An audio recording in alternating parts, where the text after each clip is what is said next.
யோக வைகுண்டம் என்று அழைக்கப் பெறும் இத்திருத்தலம் வண்டினமுரளும் சோலை, மயிலினமாலும் சோலை, கொண்டல் மீதனவும் சோலை, குயிலினம் கூவும் சோலை, அண்டர்கோன் அமரும் சோலை, அணிதிருவரங்கம் என்னும் இத்திருக்கோயில் வைணவர்களின் தலைமையிடமாக கருதப்பெறுகிறது. இத்திருக்கோயிலில் மூலவர் ஸ்ரீ ரங்கநாதர் எனவும் தாயார் ஸ்ரீ ரங்கநாயகி தாயார் எனவும் அழைக்கப்படுகிறார்கள். உற்சவ பெருமாள் அழகிய மணவாள பெருமாள் என்று அன்புடன் பக்தர்களால் பெரிதும் போற்றப்படுகிறார். இத்திருக்கோயில் 108 வைணவ திருத்தலங்களில் தலைமை இடமாக கருதப்பெறுகிறது.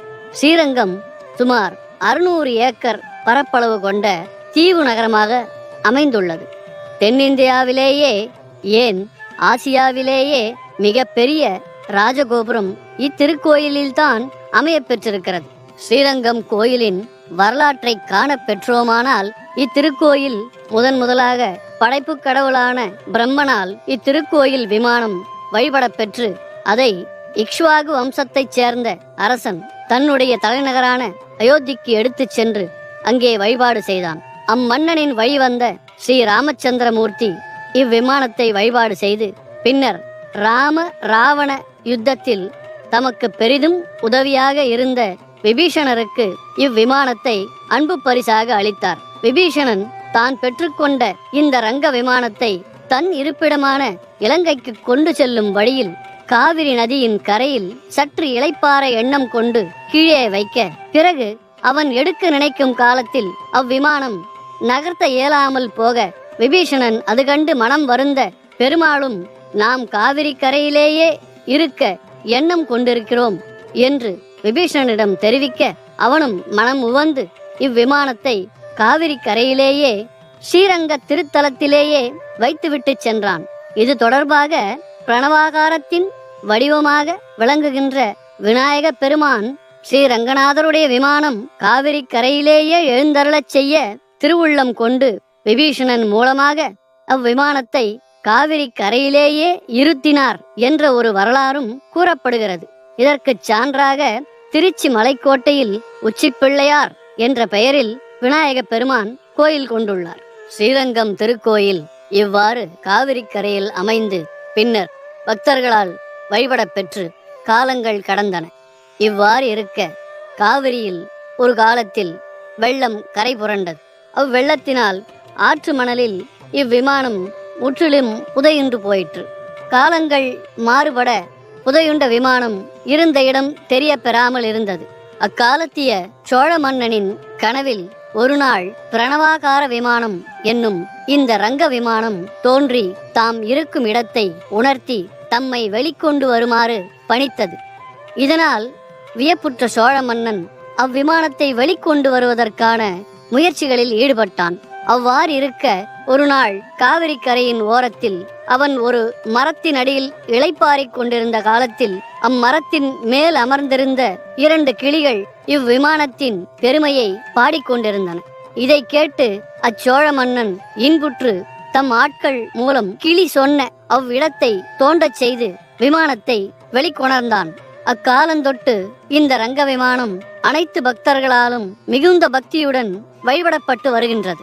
இத்திருக்கோயிலில் உள்ள கல்வெட்டுக்கள் மூலம் நமக்கு இத்திருக்கோயில் சோழ மன்னர்களாலும் பாண்டிய மன்னர்களாலும் பிற்பாடு வந்த சாளுக்கியர்கள், நாயக்க மன்னர்கள் போன்ற பல்வேறு மன்னர்களாலும் கட்டப்பட்டுள்ளது என்பது தெரிய வருகிறது. சோழ மன்னர்களில் 1ஆம் பராந்தக சோழன் தொடங்கி 2ஆம் பராந்தகன், ராஜராஜன், ராஜேந்திரன், குலோத்துங்கன், விக்கிரம சோழன் ஆகிய இவ்வரசர்கள் இத்திருக்கோயிலுக்கு பல்வேறு திருப்பணிகளை மேற்கொண்டுள்ளனர். மேலும் பல கொடைகளும் இறையிலி நிலங்களும் இத்திருக்கோயிலுக்கு அம்மன்னர்கள் மனமுவந்து அளித்திருக்கின்றனர். இந்நிலையில் இவ்வாறு மிகுந்த சிறப்புடன் விளங்கிக் கொண்டிருந்த இத்திருக்கோயில் ஒரு சமயம், அதாவது கிபி 1311ஆம் ஆண்டில் வடக்கிலிருந்து வந்த துருக்கிய படைகளின் தலைவனான மாலிகாபூர் என்பவனால் பெரிதும் பாதிப்புக்குள்ளானது. அதன் பிறகும் கிபி 1323ஆம் ஆண்டில் துருக்கிய மன்னர்களால் பாதிப்புக்குள்ளானது. இது தொடர்பான செய்திகள் விஜயநகர சாம்ராஜ்யத்தின் முதன்மை அரசர்களாக விளங்கிய அரிஹரர் மற்றும் புக்கராயரின் வம்சாவளியில் வந்த குமார கம்பண்ணா என்பவருடைய மனைவியான கங்காதேவி என்பவர் இயற்றிய மதுரா விஜயம் என்ற நூலிலிருந்து நமக்கு கிடைக்கப்பெறுகின்றது. இத்திருக்கோயிலில் அவ்வாறு பாதிப்புக்குள்ளான காலத்தில் இங்கிருந்த மக்கள் மூலவர் சன்னதியின் முன் ஒரு கல் திரையிட்டு மூலவரை மறைத்து துருக்கியர்களின் தாக்குதல் ஏற்படாமல் காப்பாற்றியிருக்கின்றனர். மேலும் உற்சவமூர்த்தியான அழகிய மணவாள பெருமாளை படையெடுப்பிற்கு முன்பே இங்கிருந்து அகற்றி வெளிக்கொண்டு சென்றனர். இவ்வாறு வெளியே சென்ற அழகிய மணவாள பெருமாள் 40 ஆண்டு காலம் பல்வேறு இடங்களில் தங்க வைக்கப்பட்டார் என்ற தகவலும் நமக்கு கிடைக்கப்பெறுகின்றது. அவ்வகையில் அப்பெருமாள் திருப்பதி திருமலையில் சில ஆண்டு காலம் தங்கியிருந்தார். அங்கேயே அவர் வழிபடப் பெற்றார் என்ற தகவலும் திருமலையில் காணப்பெறும் கல்வெட்டுக்களில் இருந்து நமக்கு அறிய வருகிறது. மேலும் திருமலையில் ரங்க மண்டபம் என்ற ஒரு மண்டபமும் கட்டப்பெற்று அங்கே இந்த ரங்கநாதர் வழிபடச் செய்விக்கப் பெற்றார் என்ற தகவலும் நமக்கு தெரிய வருகிறது. இராமனின் வரலாற்றை வால்மீகி வடமொழியில் இயற்றினாலும் 13ஆம் நூற்றாண்டில் 2ஆம் குலோத்துங்க சோழன் காலத்தில் வாழ்ந்த கம்பநாட்டாழ்வான் அதை செந்தமிழில் ராமாவதாரம் என்ற பெயரிட்டு அற்புத காவியமாக இயற்றி அதை இத்திருக்கோயிலில் அரங்கேற்றம் செய்தார் என்பது இத்திருக்கோயிலுக்கே அமையப்பெற்ற ஒரு தனிச்சிறப்பாகும். இத்திருக்கோயில் சுமார் 156 ஏக்கர் பரப்பளவு கொண்டதாக அமைக்கப்பெற்றிருக்கிறது. மேலும் இத்திருக்கோயிலில் 4 புறமும் வாயில்கள் அமைந்துள்ளன. திருக்கோயிலின் வடக்கு தெற்கு பகுதியில் காவிரி தாய் தன் 2 கரங்களையும் நீட்டி கொள்ளிடம் காவிரி என்ற 2 பெயராக பிரிந்து பின் இணைகிறாள். இதனாலேயே இத்தீவு மிகவும் சிறப்பு பெறுகிறது. கங்கையின் புனிதமாய காவிரி நடுவு பாட்டு என்று தொண்டரடி பொடியாழ்வார் கங்கையை விட காவிரியை சிறப்பித்து கூறும் அளவிற்கு இத்திருக்கோயில் சிறப்புடன் அமைந்திருக்கிறது. ஆசியாவிலேயே மிக உயர்ந்ததாக கருதப்படும் இத்திருக்கோயிலின் தெற்கு ராயகோபுரம் 236 அடிகள் உயரம் கொண்டது. இக்கோபுரம் சுமார் 400 ஆண்டுகளுக்கு முன்பு நாயக்க மன்னர்களால் கட்டுமான பணிகள் துவங்கப்பெற்று முற்று பெறாத நிலையில் இருந்து வந்தது. அவ்வாறு இருக்க 1987ஆம் ஆண்டு அகோபில மடத்தின் 44ஆம் பட்டத்து ஜீயர் சுவாமிகள் இத்திருக்கோயிலின் அந்த தெற்கு கோபுரத்தின் திருப்பணியை சிறப்புடன் நிறைவு செய்தார். இந்த தெற்கு ராஜகோபுரம் கட்டுவதற்காக 1.7 கோடி செங்கல், 20,000 டன் மணல், 130 டன் இரும்பு கம்பிகள் மற்றும் 1000 டன் கருங்கல், 12,000 டன் சுண்ணாம்பு கலவையும் மேலும் 8,000 டன் வர்ணப்பூச்சு கலவையும் பயன்படுத்த பெற்றதாக கூறப்படுகிறது. சங்க காலம் தொட்டே இத்திருக்கோயிலின் சிறப்புகள் கூறப்பட்டுள்ளன. கடைச்சங்க நூலான அகநானூற்றிலும் இத்திருக்கோயிலை பற்றிய குறிப்புகள் காணப்பெறுகின்றன. இளங்கோவடிகள் இயற்றிய சிலப்பதிகாரத்திலும் இத்திருக்கோயிலின் சிறப்புகள் பலவாறாக கூறப்பட்டுள்ளன. மேலும் 12 ஆழ்வார்களில் மதுரகவி ஆழ்வார் தவிர மற்றைய ஆழ்வார்கள் அனைவராலும் பாடப்பெற்ற சிறப்புகளை உடையது இத்திருக்கோயில். 4000 திவ்ய பிரபந்தத்தில் 247 பாசுரங்கள் இத்திருவரங்கநாதனை பற்றி புகழ்ந்து கூறுகின்றன. 108 திவ்ய தேசங்கள் என்று சொல்லப்படும் வைணவ திருத்தலங்களில் இத்துணை பாசுரங்கள் வேறு எந்த திருக்கோயிலுக்கும் பாடப்பெறவில்லை என்பது இத்திருக்கோயிலுக்கே அமையப்பெற்ற தனிச்சிறப்பாகும். இத்திருக்கோயிலில் சந்திர புஷ்கரணி உட்பட 9 தீர்த்தங்கள் நவ தீர்த்தங்கள் என்ற பெயரில் சிறப்புடன் அழைக்கப்படுகின்றன. மேலும் இத்திருக்கோயில் 7 மதில்களால் சூழப்பெற்று அமைக்கப்பெற்றிருக்கிறது. அவற்றில் ஒரு மதிலை திருமங்கையாழ்வார் என்று அழைக்கப்பட்ட கலியன் என்ற ஆழ்வார் கட்டியிருக்கிறார் என்பது கூடுதல் சிறப்புடையதாகும். சாஸ்திரங்களில் எண் வகைகளில் 7 என்ற எண்ணுக்கு மிகவும் சிறப்பான இடம் வழங்கப்பெற்றுள்ளது. சப்த கன்னிகள், 7 உலகங்கள், 7 நதிகள் என 7 என்ற எண் மிகவும் சிறப்பாக கூறப்படுகிறது. அந்த வகையில் இந்த திருக்கோயிலை சுற்றி அமைக்கப்பட்டுள்ள 7 மதில்களும் 7 உலகங்களை குறிப்பதாக பெரியோர்கள் கூறுவர். அந்த வகையில் இந்த திருக்கோயிலில் அமையப்பெற்றுள்ள 7 வகை சிறப்புகளை பற்றி நாம் சிறிது காண்போம். அவை பெரிய கோயில், பெருமாள், பிராட்டி, கருடன், நைவேத்தியம், திருமதில் மற்றும் கோபுரம் ஆகியனவற்றை கூறலாம். அவற்றில் இங்கே 7 ஆச்சாரியர்களுக்கான தனி சன்னதிகள் அமைக்கப்பட்டுள்ளன. இங்கே ரங்கநாயகி தாயாருக்கு வருடத்தில் 7 வகையான உற்சவங்கள் சிறப்புடன் நடைபெறுகின்றன. வருடத்திற்கு பெருமாள் 7 முறை தங்க குதிரை வாகனத்தில் பவனி வருகிறார். இத்திருக்கோயிலின் திருவரங்கநாதர் என்று அழைக்கப்படும் மூலவர் சுதை என்று சொல்லப்படும் சுண்ணாம்பு கலவையால் ஸ்தாபிதம் செய்யப்பட்டவர். எனவே இப்பெருமாளுக்கு நீரால் திருமஞ்சனம் செய்யப்படுவதில்லை.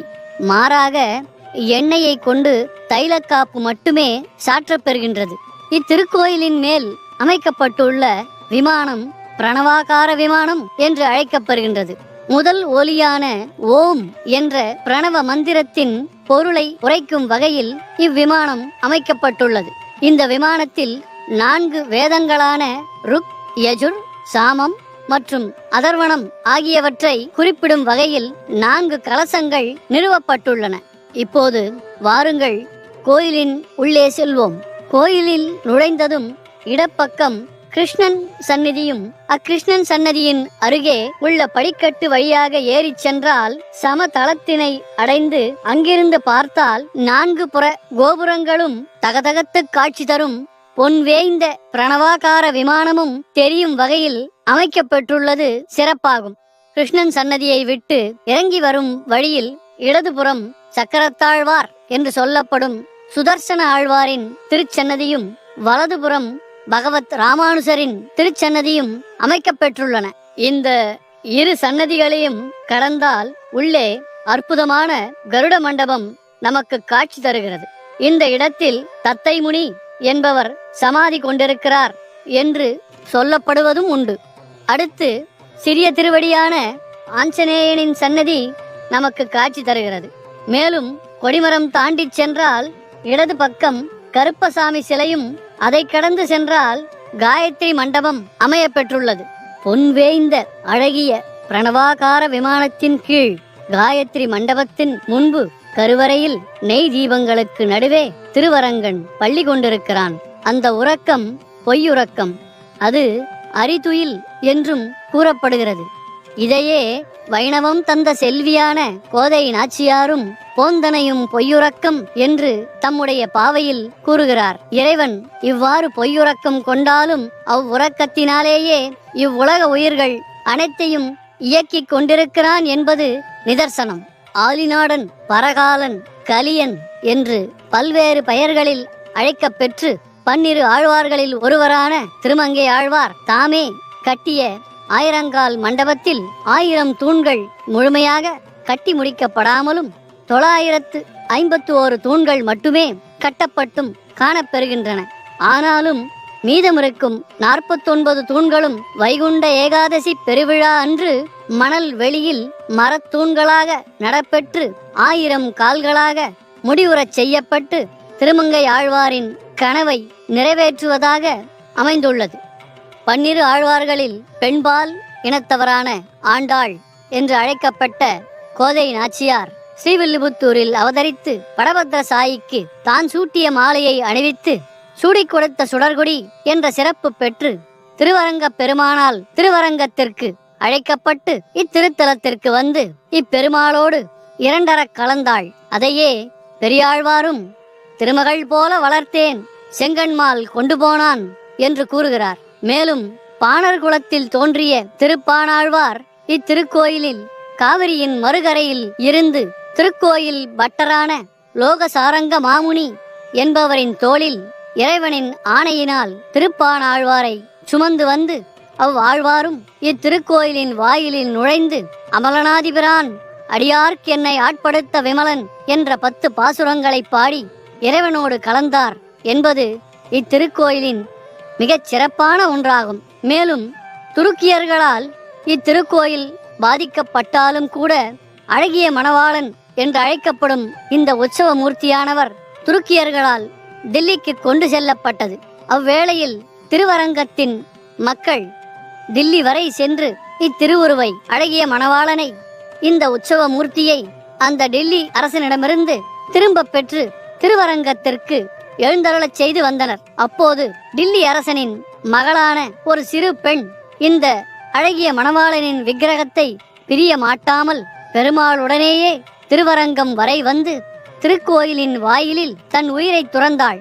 இச்சிறப்பை நினைவு கூறும் வகையில் இன்றும் துலுக்க நாச்சியார் என்ற பெயரில் அப்பெண்ணுக்கு இங்கே சிறப்பு நடைபெறுகிறது. மேலும் துலுக்க நாச்சியாருக்கென இத்திருக்கோயிலில் தனிச்சன்னதியும் அமைக்க பெற்றிருப்பது சிறப்பானதொன்றாகும்.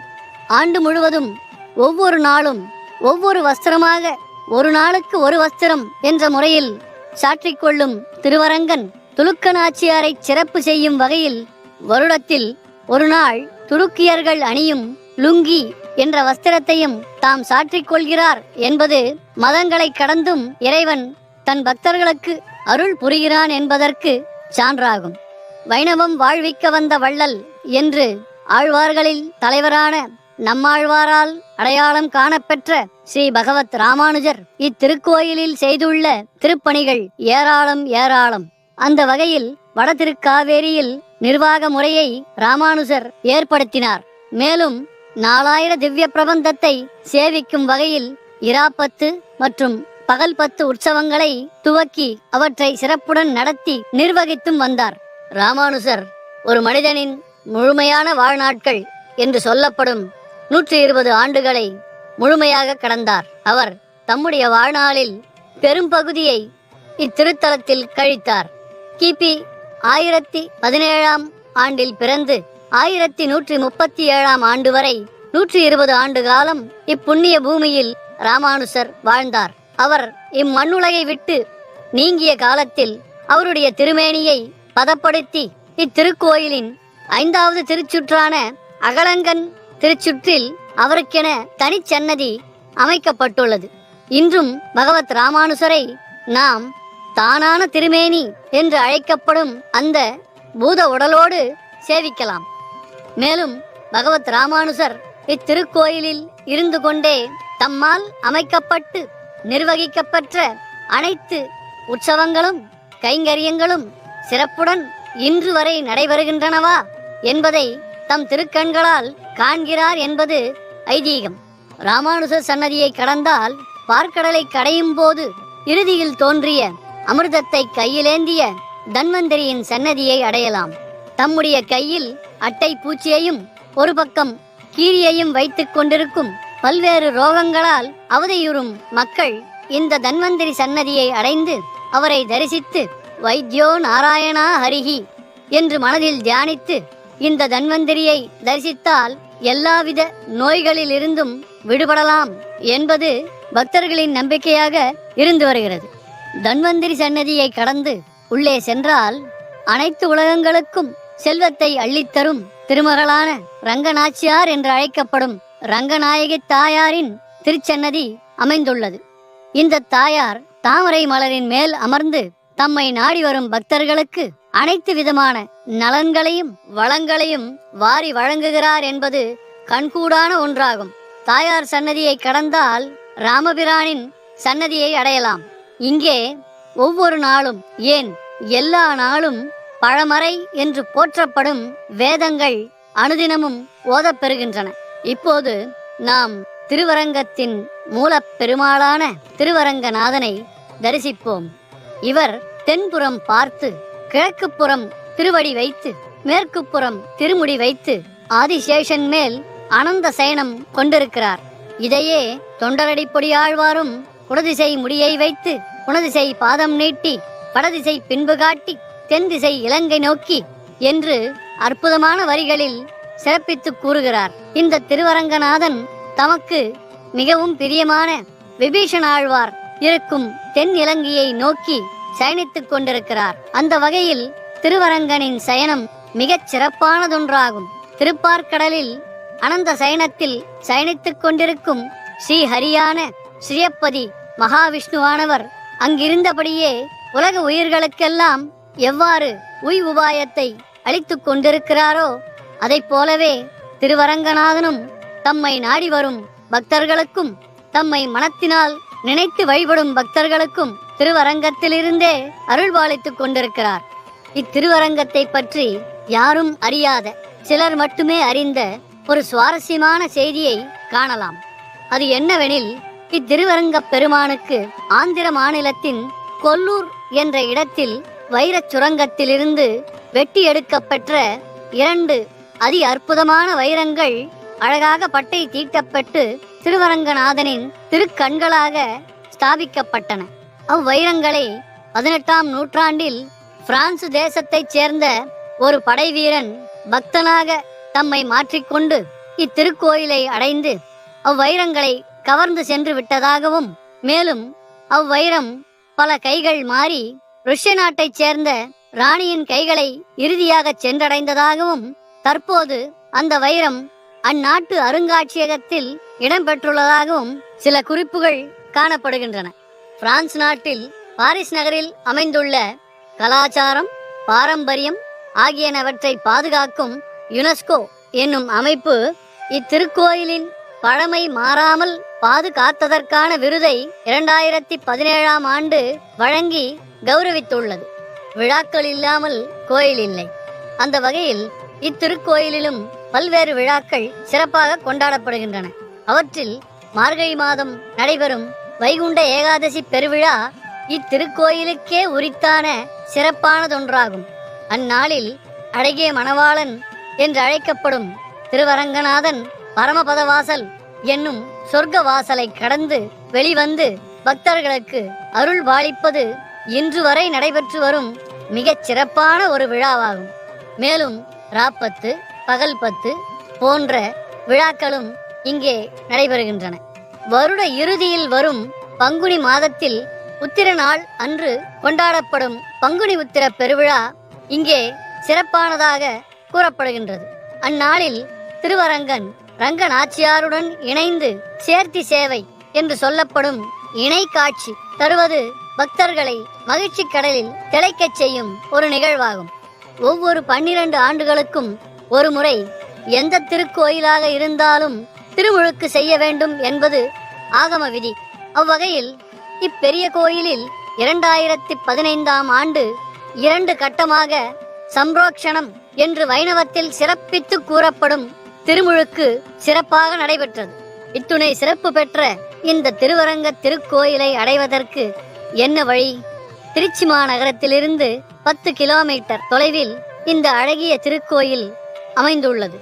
திருச்சியிலிருந்து தொடர்வண்டி மார்க்கமாக ஸ்ரீரங்கம் நிலையம் அடைந்தால் அங்கிருந்து 1 கிலோமீட்டர் தொலைவில் இத்திருக்கோயில் அமைந்துள்ளது.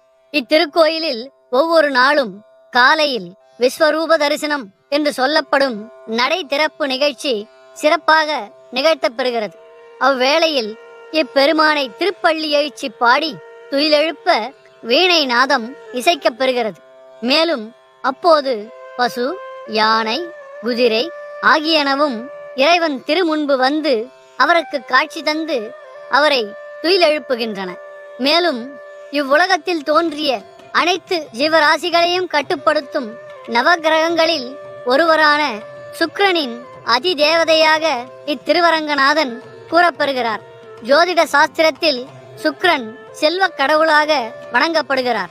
அவர் சுக்கிரனின் அருள் பெற இத்திருக்கோயிலில் வெள்ளிக்கிழமை தோறும் காலை 6 மணி முதல் 7 மணி வரையிலும், இரவு 8 மணி முதல் 9 மணி வரையிலும் ஆகிய நேரங்களில் சுக்கிர ஓரை என்று கூறப்படும் இந்த நேரத்தில் இத்திருக்கோயிலை அடைந்து திருவரங்கநாதனை தரிசித்தால் சுக்கிரனின் அருளை பூரணமாக பெறுவதுடன் சுக்கிர தோஷத்தால் பீடிக்கப்பட்டவர்களும் அத்தோஷம் நீங்க பெற்று திருமகள் திருவருளை பெறலாம் என்பது நம்பிக்கை. இத்திருக்கோயில் காலையில் விஸ்வரூப தரிசனம் தொடங்கி, அதாவது காலை 6 மணி முதல் மதியம் 1 மணி வரையிலும், பிறகு பிற்பகல் 2 மணி முதல் இரவு 9 மணி வரையிலும் இத்திருக்கோயிலின் நடை திறக்கப்பட்டிருக்கும். இத்திருக்கோயிலில் திருவரங்க பெருமாளுக்கு ஒவ்வொரு ஆணி மாதமும் கேட்டை நட்சத்திரத்து அன்று ஜேஷ்டாபிஷேகம் என்று சொல்லப்படும் பெரிய திருமஞ்சனம் நடைபெறுகிறது. பிறகு ஐப்பசி மாதத்தின் 30 நாட்கள் மட்டும் யானை மீது தங்க குடத்தை வைத்து காவிரியில் இருந்து புனித நீர் எடுத்து வரப்பட்டு பெருமாளுக்கு பூஜை செய்யப்படுகிறது. இந்த ஐப்பசி மாதத்தில் ஊஞ்சல் திருநாள் 9 நாட்கள் சிறப்பாக நடைபெறும். மேலும் தீபாவளி பண்டிகை என்று பெருமாளுக்கு எண்ணெய் காப்பு செய்து மஞ்சனமாட்டுதலும், கோயில் கைங்கரியவரர்களுக்கு எண்ணெய், சீயக்காய்களை விநியோகம் செய்வதும் முக்கிய அம்சமாக இன்று வரையிலும் நடைபெற்று வருகிறது. இத்திருக்கோயிலுக்கு ஆண்டுதோறும், மாதந்தோறும், நாள்தோறும் பல்வேறு ஊர்களில் இருந்தும், பல்வேறு மாநிலங்களில் இருந்தும், ஏன் பல நாட்டிலிருந்தும் பல பக்தர்கள் வந்து திருவரங்கநாதனை தரிசித்து அப்பெருமானது அருளை பற்றி செல்கின்றனர். தமிழரின் தொன்மையையும் பழமையையும் கட்டிடக்கலையையும் வரலாற்றையும் சிறப்புற வெளிப்படுத்தும் இத்திருக்கோயிலின் பல்வேறு சிறப்புகளை முடிந்த வரையில் உங்களுக்கு வழங்கினோம். இத்தகைய சிறப்புகளை உடைய இத்திருக்கோயிலுக்கு நாம் இயன்ற வரையில் சென்று அப்பெருமாளை தரிசித்து வருவதும் அத்திருக்கோயிலின் அமைப்பை காண்பதும் இன்றியமையாத ஒன்றாகும். அவ்வாறு இல்லை என்றாலும் விடுமுறை நாட்களிலாவது சென்று வருவது நம் முன்னோர்கள் நமக்கென விட்டு சென்ற கலாச்சாரத்தையும் பண்பாட்டினையும் கலை நுணுக்கங்களையும் ஆன்மீக சிந்தனையையும் வளர்த்து கொள்ள ஏதுவாக இருக்கும் என்பதில் எவ்வித ஐயமும் இல்லை. திருமாலே போற்றி, திருவரங்கநாதா போற்றி, திருவரங்க நாயகியே போற்றி, திரு காவிரியே போற்றி என்று ஒவ்வொரு நாளும் நாம் மனதார அவரவர் இருந்த இடத்திலிருந்தே வணங்கி வழிபட்டால் இந்த பிறவி எடுத்த பயனை இப்பிறவி பெருங்கடலை நீந்திச் செல்ல நமக்கு ஒரு நல்ல வழியை அந்த இறைவன் நமக்கு காட்டுவான் என்பதில் எந்தவித ஐயமும் இல்லை. ராமானுசர் திருவடியே போற்றி, திருவரங்கநாதனே சரணம். ஓம் நமோ நாராயணாய. வணக்கம்.